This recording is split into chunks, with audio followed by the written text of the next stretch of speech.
रविंदर सिंह जी चंडीगढ़ से। राधे राधे। गुरुजी आपके चरणों में कोटि कोटि प्रणाम। गुरुजी मैं सेवा दान पुण्य करता हूँ, इससे मेरे प्रियजन अच्छा कहते हैं, मगर यहाँ आके देखता हूँ तो सब वो फीका सा लगता है।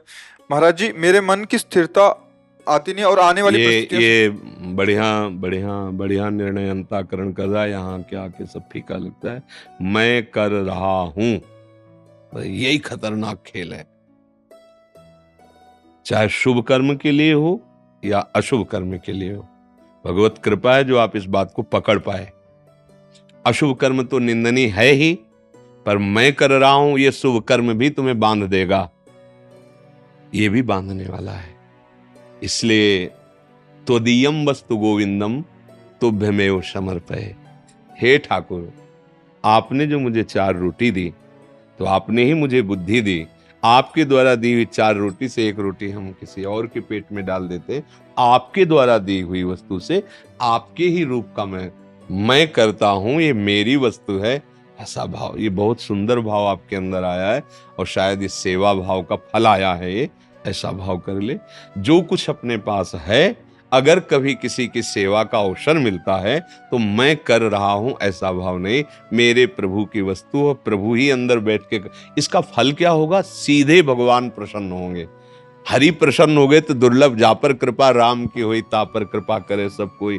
और जिस पर भगवान कृपा कर देते, प्रसन्न हो जाते हैं, तो जामवंत का सुनु रघुराया, जा पर नाथ करो तुम दाया, ताई सदा शुभ कुशल निरंतर, सुर नर मुनि प्रसन्न ताऊ पर, सोई विजयी विनयी गुण सागर, तास सुजस त्रैलोक उजागर। भगवत कृपा से बढ़कर कुछ नहीं होता। और ये अच्छा हम 100 रुपया दान किया अपने मान के, वो 1000 दे देगा। 100 में तो हम समझ नहीं पाए अज्ञान को, अब 1000 में और रंग बढ़ेगा अभिमान का। फिर 1000 दान किए तो 1 लाख दे दिया, 1 लाख दान किए तो 1 करोड़ दे दिया, 1 करोड़ 100 करोड़। अब तो पागल हो जाएंगे, नहीं हो जाएंगे? तो मालिक इतना ही देना जितने से हमारा काम चल जाए और आपका भजन बनता रहे। बस बात, साईं इतना दीजिए जामे कुटुंब समाए, मैं भी भूखा ना रहो साधु ना भूखा जाए, बस। तो इस भाव को ऐसे करो कि भगवान ने जो मुझे दिया है उससे भगवत स्वरूप, तो ये अहम नहीं बीच में जागृत होगा और कोई बाधा नहीं लगेगी। और नाम जप करो। नाम जप करते हो? हाँ, नाम जप करो। बहुत अच्छा लगा, इसलिए अच्छा लगा कि आप अंदर की सूक्ष्मता को पकड़े। ये धाम है और ये महारानी जी का यहाँ महिमा में प्रभाव है। तो जैसे दर्पण में आवे ना, अपने यहाँ दाग लगाओ तब नजर आता है। ऐसे तुम लगा बहुत सुंदर है, पर जब दर्पण सामने हो तब समझ में आता है कि सुंदरता में ये कमी है। नहीं, तो ये साधु समागम का एक दर्पण है।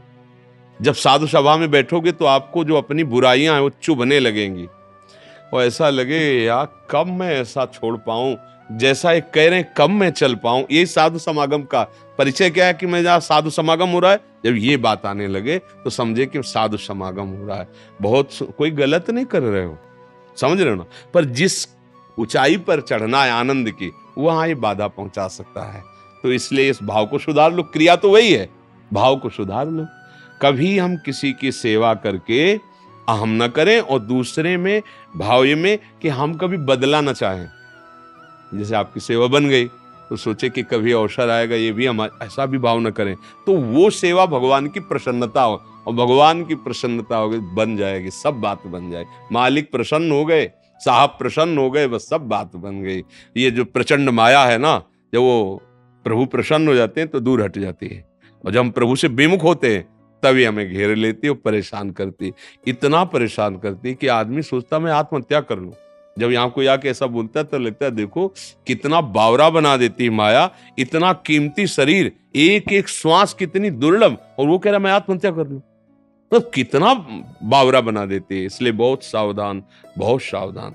कभी हम ये बातें ऐसी सोचे ही ना। देखो गलती कितनी भी हो जाए उसके मिटाने के लिए उपाय भी है। निराश नहीं होना चाहिए, हर चीज का उपाय है। शरीर नष्ट कर देना उपाय नहीं होता। जैसे कल एक बोले थे, तो ये बात हमें दिन भर कभी कभी बीच में चिंतन में आती, कितना जीव गिर जाता है, माया कितना परास्त कर देती है। नए नए बच्चे आत्महत्या की बात सोच रहे हैं, क्यों? क्योंकि धर्म विरुद्ध आचरण तुम्हें चैन से जीने नहीं देगा। जो हम कहते हैं ना, वो यही बात है। आप ठीक से चलो, अच्छे आचरण को देखो, आप कितने राजी रहो। ये आनंद समुद्र भगवान के तुम अंश हो, वो आनंद समुद्र भगवान की रचा हुआ खेल है। भगवान की शरण में हो जाओ तो यही दुखदाई संसार दसों दिशाएं आनंदमय हो जाएंगी। ई परलोक सकल सुख पावत, मेरी सो भैया कृष्ण कह रहे ना, ई परलोक सकल सुख पावत। अच्छे आचरण करो, दूसरों को सुख पहुंचाने वाले आचरण करो।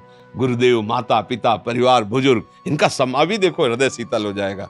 फिर दूसरों को तुम आनंद देने वाले बन जाओगे। अब अपने सुख के लिए बुजुर्गों का अपमान, माँ नहीं मातु पिता नहीं देवा, साधुनते करवावें सेवा, जिनके ये आचरण भवानी ते निश्चर सम जानो प्राण। फिर वो गड़बड़ हो जाएगा, फिर राक्षसी स्वभाव बढ़ जाएगा। ठीक है, बहुत सुंदर है, इस विचार को और शुद्ध कर लो, मंगलमय बात है।